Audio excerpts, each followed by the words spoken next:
કેમ છો વિદ્યાર્થી મિત્રો? તો ધોરણ 10 ચેપ્ટર નંબર 11 વિજ્ઞાનમાં આપણે છેલ્લે માનવ આંખ વિશે વાત કરી હતી અને એની ખામીઓ વિશે વાત કરી હતી. આજે આપણે જોવાનું છે આ જે પ્રિઝમ છે, આ પ્રિઝમ વડે પ્રકાશનું વક્રીભવન. ગયા જે 10મું ચેપ્ટર હતું, આ ચેપ્ટરમાં આપણે કાચના લંબઘન વડે થતું વક્રીભવન જોયું હતું. બરાબર છે કે કાચના લંબઘનમાં વક્રીભવન કઈ રીતે થાય છે એ આપણે જોયું હતું. આજે અહીંયા જોવાનું છે કે પ્રિઝમમાં વક્રીભવન કઈ રીતે થાય છે. કાચના લંબઘનમાં આપણે પ્રકાશ પસાર થાય છે, વક્રીભવન પામે છે, પછી બીજી સપાટીથી નિર્ગમન પામે છે, આપાત કિરણ, નિર્ગમન કિરણ, બરાબર, આપાત કોણ, વક્રીભવન કોણ, નિર્ગમન કોણ, આ બધાની આપણે વાત કરી હતી. અને એમાં તો કે સેજ શું થતું હતું કે જ્યારે આપાત કોઈ કિરણ કાચના લંબઘન ઉપર આપાત થાય છે, બરાબર છે, તો પછી નિર્ગમન પામે છે, તો ત્યારે તો કે શું જોવા મળતું હતું કે પાર્શ્વીય સ્થાનાંતર થોડુંક જોવા મળતું હતું આપને. બરાબર. તો હવે આજે અહીંયા જોવાનું છે કે કાચના પ્રિઝમમાં કઈ રીતે વક્રીભવન થાય છે. પ્રિઝમ જે છે એ ત્રિકોણાકાર હોય છે. બરાબર. કાચના લંબઘનમાં જોયું હતું કે કાચનો લંબઘન તો કે એ કેવો હતો? લંબચોરસ. બરાબર છે. અહીંયા તો કે ત્રિકોણીય પ્રિઝમ વિશે વિચારવાનું છે. એના 2 ત્રિકોણાકાર પાયા અને 3 લંબચોરસ પાર્શ્વીય બાજુ હોય છે. 2 ત્રિકોણાકાર પાયા એટલે કે આ ઉપરનો ત્રિકોણાકાર પાયો અને આ નીચેનો ત્રિકોણાકાર પાયો. બાકીની જે બાજુઓ છે, 3 બાજુઓ છે, એ કેવી છે? લંબચોરસ બાજુઓ છે. તમે અહીંયા જોઈ શકો છો કે આ બાજુઓ કેવી છે? લંબચોરસ બાજુઓ અહીંયા રહેલી છે. હવે આ પ્રિઝમમાં વક્રીભવન જે થાય છે એ આપણે એક પ્રવૃત્તિ દ્વારા શીખવાનું છે. તો કે આપણી પ્રવૃત્તિ નંબર 11.1માં એક ડ્રોઈંગ બોર્ડ, સફેદ કાગળ લેવાનું છે, ડ્રોઈંગ પિનથી આપણે શું કરવાનું છે? એને લગાવવાનું. એટલે આપણી પાસે આ સફેદ કાગળ છે. હવે એના ઉપર શું કરવાનું છે? તો કે કાચનો પ્રિઝમ ગોઠવવાનો છે. બરાબર. પણ કેવો કે એની ત્રિકોણાકાર બાજુ ઉપર અને નીચે તરફ રહે. જો અહીંયા આ ત્રિકોણાકાર બાજુ છે, આ લંબચોરસ, આપણે કઈ બાજુ નીચે જે ડ્રોઈંગ બોર્ડ ઉપર રાખવાની છે? આ જે ત્રિકોણાકાર બાજુ છે, એ ત્રિકોણાકાર બાજુ જે છે એ ડ્રોઈંગ બોર્ડ ઉપર રહે.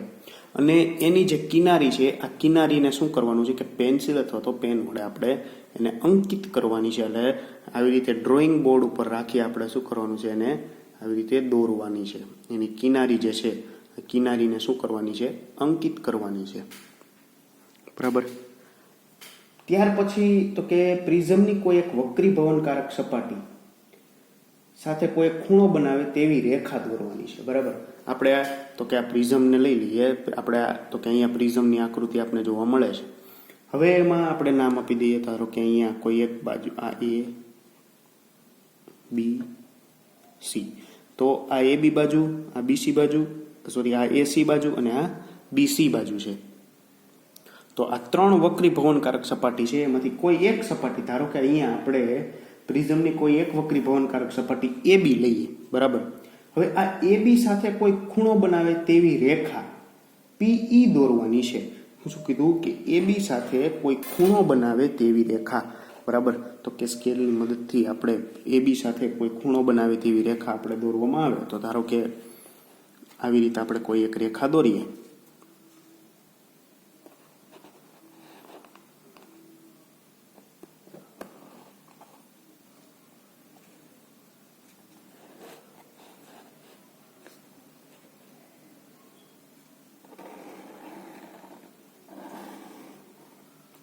બરાબર. આપણે અહીંયા એક રેખા દોરેલી છે જેને નામ આપવાનું છે PE રેખા. બરાબર છે. તો અહીંયા આપણે ધારો કે પોઈન્ટ તે જ આવીએ, અહીંયા E. તો PE રેખા આપણે અહીંયા દોરેલી છે. બરાબર. ત્યાર પછી આપણે શું કીધું કે ભાઈ આ રેખા પર 2 ટાંકણીઓ P અને Q સ્થાને લગાડવાની છે. બરાબર. 2 ટાંકણીઓ લેવાની છે. આ 2 ટાંકણીઓને ક્યાં? તો કે આ રેખા પર કોઈ પણ સ્થાને, ધારો કે આપણે એને અહીંયા લગાડીએ.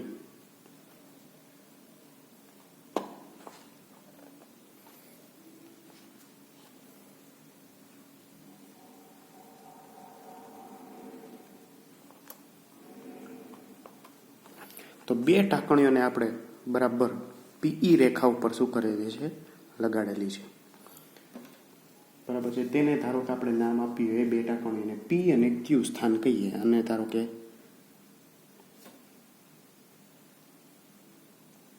પી અને આ ક્યુ, અહીંયાથી આપણે આ પી કાઢી નાખીએ છીએ. બરાબર. આપણે નામ આપ્યું છે એક ટાંકણીને પી અને બીજીને ક્યુ સ્થાને લગાડેલી છે. હવે શું કરવાનું તો કે પ્રિઝમની બીજી બાજુથી, હવે તો કે આ બે ટાંકણીઓ લગાડ્યા પછી આ પ્રિઝમ પાછો જે રેખા અંકિત કરેલી છે એના પર પાછો આપણે શું કરવાનું છે, એના સ્થાને પ્રિઝમને બરાબર વ્યવસ્થિત રીતે ગોઠવી દેવાનો છે, કે એની જે રેખાઓ આપણે અંકિત કરેલી છે એ પ્રમાણે.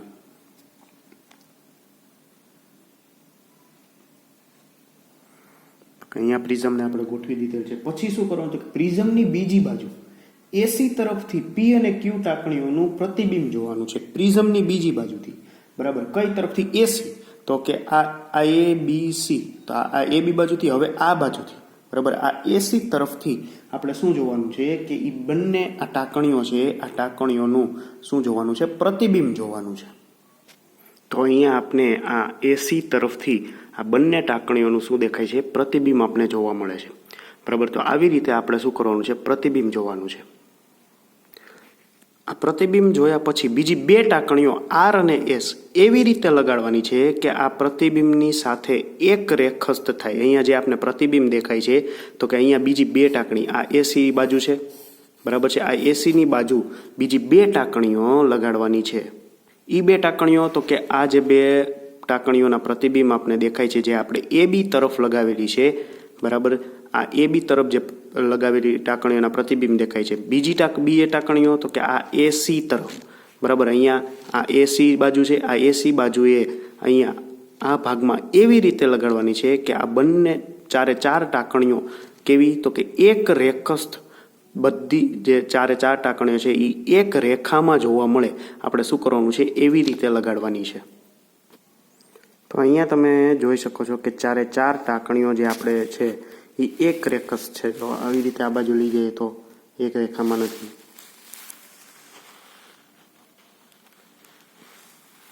તો આ ચારે ચાર ટાંકણીઓ જે છે એ એક રેખસ્થ અહીંયા જોવા મળે છે. બરાબર. તો આપણે એસી બાજુએ કઈ તો કે આર અને એસ નામની બે ટાંકણીઓ આપણે શું કરે છે, લગાડેલી છે. જે તો કે સામેની બાજુ એ બી બાજુએ જે બે ટાંકણીઓ લગાડેલી હતી એની સાથે એના જે પ્રતિબિંબ આપણે એસી તરફથી જોઈએ છીએ એની સાથે તો કે એક રેખસ્થ થાય છે.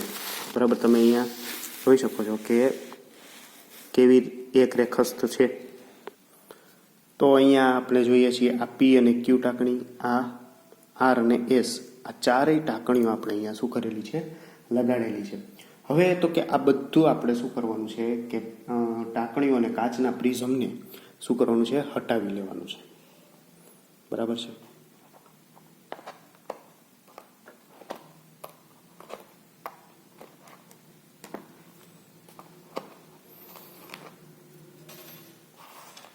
તો અહીંયા આપણે જે બે ટાંકણીઓ આપણે લગાડેલી હતી, કઈ કઈ હતી, આર અને એસ. બરાબર.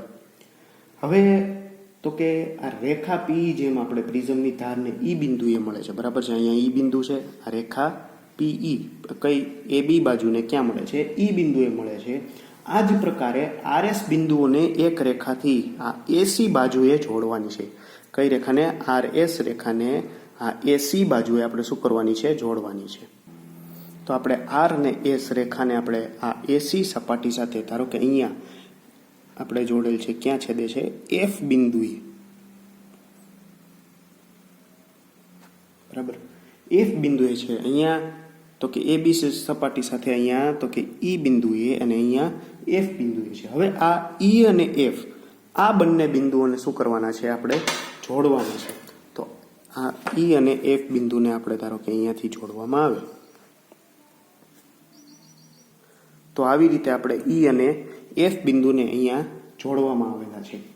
હવે પ્રિઝમની જે આ વક્રીભવનકારક સપાટીઓ એ બી અને એસી, બરાબર, ત્યાં ઈ અને એફ બિંદુએ શું દોરવાના છે, લંબ દોરવાના છે. આ એ બી સપાટીને ઈ બિંદુએ આપણે શું દોરવાનું છે, લંબ દોરવાનું છે. બરાબર. એ બી સપાટીએ આ ઈ બિંદુને અને એસી સપાટીએ એફ બિંદુને આપણે અહીંયા લંબ દોરવાના છે. તો અહીંયા ઈ બિંદુ અને એફ બિંદુ આ જે ત્રુટક રેખા વડે દર્શાવે છે એ શું છે આપણા માટે? તો કે સપાટીને લંબ. આપણે એ બી અને એસી સપાટીને શું દોરેલા છે? બે લંબ આપણે અહીંયા દોરેલા છે. બરાબર છે. હવે તો કે આકૃતિમાં જોવામાં આવે તો કે આકૃતિ પ્રમાણે આપણે આ જે કિરણ છે એ શું છે આપણા માટે? આપાત કિરણ. બરાબર. અહીંયા આપણે બે ટાંચણીઓ રાખેલી હતી. આ ટાંચણીઓનું પ્રતિબિંબ અહીંથી જોતા હતા એટલે ટાંચણીઓમાંથી જે કિરણ આવશે એ આ એ બી સપાટી પર આવશે. બરાબર. તો આ જે છે એ આપણા માટે શું છે? આપાત કિરણ.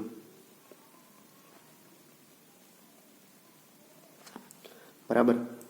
તો આપાત કિરણ જે છે એ આપાત કિરણ અને આ સપાટીને દોરેલ લંબ એ બંને વચ્ચેનો ખૂણો. જો આ લંબ અને આ આપાત કિરણ એ બંને સપાટી અને લંબ વચ્ચેનો ખૂણો એટલે આપણા માટે શું થાય? આપાત કોણ. આપણા માટે આપાત કોણ અહીંયા કયો છે? આઈ. આઈ આપણા માટે શું છે? આપાત કોણ. બરાબર. એવી જ રીતે વક્રીભવન કોણ. તો કે જો અહીંયા સપાટી એવી, અહીંયા હવાનું માધ્યમ હતું, અહીંયા કાચનું માધ્યમ આવી ગયું. આપણે પ્રિઝમ આવી રીતે રાખેલો હતો.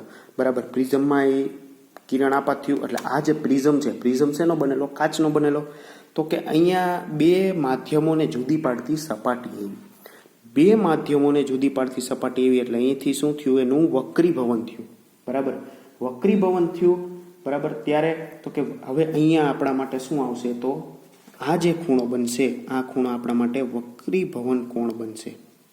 બરાબર. જેને આપણે આર વડે દર્શાવીશું. શેના વડે? આર વડે દર્શાવીશું. બરાબર. આ આપાત કિરણ, આ વક્રીભૂત કિરણ. વક્રીભવન પામી ફરી આ સપાટી આવી તો કે આ પ્રિઝમ આવી રીતે રાખેલો તો ફરી તો કે અહીંયાથી કિરણ આવ્યું, અહીંયા વક્રીભવન પામ્યું, અંદર કિરણ પ્રિઝમની અંદરથી પસાર થયું. ફરી પાછું અહીંયા જે આ એસી સપાટી એવી, આ એસી સપાટીએ શું થયું? તો કે અહીંયા હવાનું માધ્યમ, આ કાચનું માધ્યમ, તો ફરીથી શું થશે? વક્રીભવન થશે. તો અહીંયા ફરીથી આપને શું જોવા મળે છે? વક્રીભવન જોવા મળે છે. એટલે તો કે આ એસી સપાટી છે, આ એસી સપાટી માટે આ જે કિરણ છે, જે વક્રીભવન પામેલું જે કિરણ છે, વક્રીભૂત કિરણ છે, એ એસી સપાટી માટે શું થશે? આપાત કિરણ થશે. બરાબર. એટલે અહીંયા જે ખૂણો બને છે એ આપાત કોણ બને છે. અહીંયાથી શું થશે? પાછું માધ્યમને જુદી પાડતી સપાટી એવી. બરાબર. એટલે ફરી અહીંયા આ લંબ અને આ જે વક્રીભવન પામ્યું કિરણ છે એટલે આ જે કિરણ થયું જે પ્રિઝમમાંથી બહાર નીકળે છે જેને આપણે કહીએ છીએ નિર્ગમન કિરણ. એટલે આ જે કોણ છે એ કોણ કયો થશે? નિર્ગમન કોણ. આ જે ઈ આ નામ આપેલું છે એ કોણ કયો થશે? નિર્ગમન કોણ. અને આ જે પ્રિઝમની આ સપાટીએથી આપાત થયું અને બીજી સપાટીએથી બહાર જે નીકળે છે જે કિરણ છે, આ જે કિરણ છે આ કિરણને કહેવામાં આવે છે નિર્ગમન કિરણ.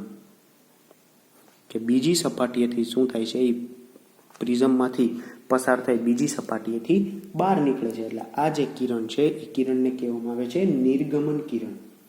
બરાબર. તો હવે અહીંયા આપણે જોવામાં આવે તો કે જો આ પ્રિઝમ ન હોત તો આપને ખબર છે કે કોઈ પણ પ્રકાશનું કિરણ અથવા તો કોઈ પણ કિરણ એ હંમેશા કેવું? તો કે સુરેખ માર્ગ પર જ શું કરશે? ગતિ કરશે. એ હંમેશા સુરેખ માર્ગ પર જ શું કરે? ગતિ કરે. બરાબર. તો અહીંયા જે પીઈ આપાત કિરણ છે અને ઈ એફ. બરાબર. આ ઈ અને અહીંયા આપણે ખૂણો, આ જે બિંદુનું નામ આપેલું છે ઈ એફ બિંદુનું નામ આપેલું છે, અહીંયા ઈ એફ.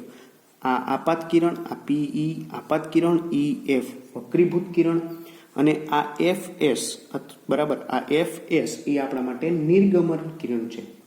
તો પ્રકાશનું કિરણ પ્રથમ સપાટી એ બી પરથી શું થાય છે? હવામાંથી કાચમાં પ્રવેશે ત્યારે પ્રકાશના કિરણનું વક્રીભવન પામે. હવે તો કે હવા પાતળું માધ્યમ, કાચ ઘટ માધ્યમ એટલે લંબ તરફ શું થાય છે? વળે છે.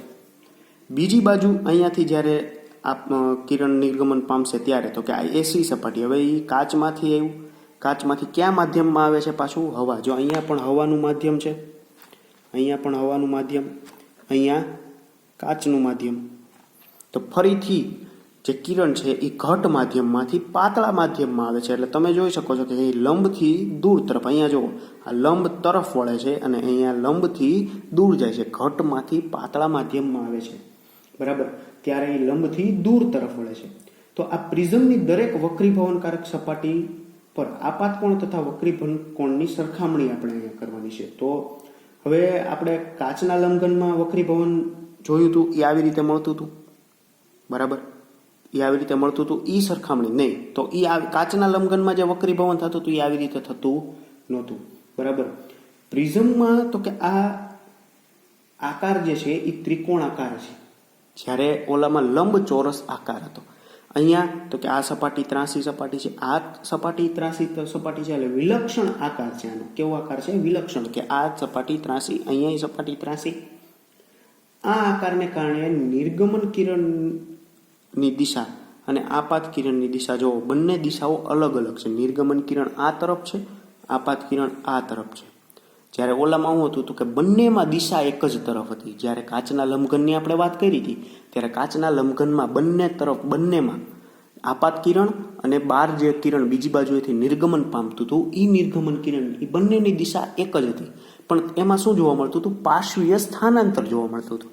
જ્યારે અહીંયા તો કે દિશા જ કેવી છે? અલગ અલગ છે, કારણ કે ત્રિકોણાકાર પ્રિઝમ છે એ કેવો છે? ત્રિકોણાકાર છે, બરાબર. તો અહીંયા જોઈએ તો કે આપાત, ધારો કે આ પ્રિઝમ ના હોત તો આપાત કિરણ જે આ જે કિરણ છે એ સીધી રેખામાં શું કરત? પસાર થઈ જાય. ધારો કે આપણે લઈએ તો અહીંયા તો જો આ પ્રિઝમ ના હોત તો આપાત કિરણ છે એ આ આપાત કિરણ એ આવી રીતે આ ત્રુટક રેખા દર્શાવી છે એ દિશામાં શું થાત? પસાર થાત, બરાબર. પણ એવું નથી થતું. તો અહીંથી વક્રીભવન પામે છે, ફરી અહીંથી વક્રીભવન પામે છે અને એની દિશા બદલે છે, બરાબર. એવી જ રીતે ધારો કે આ નિર્ગમન કિરણ છે, તો આ આપાત કિરણ અને નિર્ગમન કિરણ આ બંને એકબીજા સાથે કંઈક ખૂણો બનાવે છે. ઓલામાં પાર્શ્વીય સ્થાનાંતરમાં શું થતું હતું? ઓલા કાચના લંબઘનમાં જોતા હતા તો એમાં તો કે એકબીજાને સમાંતર પસાર થતા હતા, એકબીજાને સમાંતર. કે આપાત કિરણ જે છે, ધારો કે કાચનો લંબઘન ન હોત અને આપાત કિરણ જે દિશામાં ગતિ કરે છે એ જ દિશામાં ગતિ કરે છે, પણ એનું પાર્શ્વીય શું થાય છે? સ્થાનાંતર થાય છે. એટલે તો કે બંને એક જ દિશામાં ગતિ કરે છે પણ બંને એકબીજાને કેવા છે?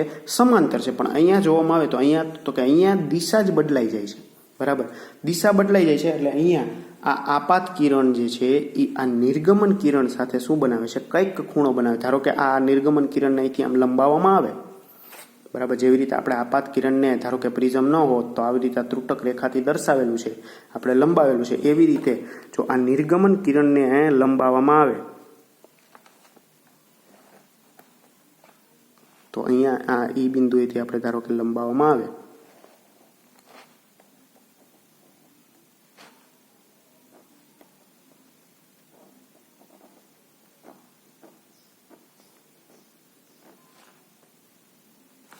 તો એ તમે અહીંયા જોઈ શકો છો કે આપણે નિર્ગમન કિરણને લંબાવ્યું તો એ અહીંયા શું બનાવે છે? કાંઈક ખૂણો બનાવે છે, બરાબર. આપાત કિરણ આ આપણા માટે આપાત કિરણ છે અને આ આપણા માટે નિર્ગમન કિરણ છે, બરાબર. તો એ બંને એકબીજા સાથે કંઈક શું બનાવે છે? ખૂણો બનાવે છે. આપાત કિરણની દિશા સાથે એક નિર્ગમન કિરણ જે છે એ આપાત કિરણની દિશા સાથે કંઈક ખૂણો બનાવે છે. ધારો કે આ ખૂણાને આપણે ડી નામ આપીએ, બરાબર. તો આ જે ખૂણો ડી છે એ આપણા માટે શું છે? વિચલન કોણ છે. વિચલન કોણ એટલે તો કે આપાત કિરણ આ દિશામાં જતું હતું, વચ્ચે પ્રિઝમ આવ્યો તો એનું શું થઈ ગયું? વિચલન થઈ ગયું. વિચલન થઈ ગયું એટલે આવી રીતે વાંકું વળી ગયું છે અને આ નિર્ગમન કિરણ આવી રીતે પસાર થાય છે, બરાબર. અહીંયા જે આ ડી ખૂણો છે, આ ખૂણો ડી આપણા માટે શું છે? વિચલન કોણ છે. કે એટલું પ્રિઝમ જે આપાત કિરણ છે એના રસ્તામાં, બરાબર, જો પ્રિઝમને મૂકી દેવામાં આવે તો પ્રિઝમ શું કરશે? તો કે આટલું વિચલન કરી દેશે. આપાત કિરણને શું કરી દેશે? આટલું વિચલન કરી દેશે. તો પ્રિઝમમાં શું થાય છે? આવી રીતે વક્રીભવન જોવા મળે છે. કે એ જો કોઈ કિરણ પસાર થતું હોય અને એની વચ્ચે પ્રિઝમ મૂકી દેવામાં આવે તો એ આપાત કિરણને કેટલું તો કે આટલું શું કરે છે, વિચલિત કરી દે છે એના માર્ગથી. એનો માર્ગ ખરેખર આ હતો, પણ જો વચ્ચે પ્રિઝમ આવી ગયો તો એનો માર્ગ શું થઈ ગયો, રસ્તો બદલાઈ ગયો, એની દિશા બદલાઈ ગઈ. એને શું કર્યું તો કે આટલો આ જે ખૂણો છે એટલું શું કર્યું, એને વિચલિત કરી દીધું. બરાબર. તો પ્રિઝમમાં આ રીતે વક્રીભવન જોવા મળે છે. બરાબર. શું કરવાનું છે, સૌ પ્રથમ પ્રિઝમ મૂકવાનો છે, એની સપાટીને અંકિત કરવાની છે. ત્યાર પછી તો કે આ પીઈ એક ખૂણો બનાવે. જો એ બી સાથે કોઈ બાજુ કોઈ બે બાજુ લેવાની, આ એ બી સાથે ખૂણો બનાવે.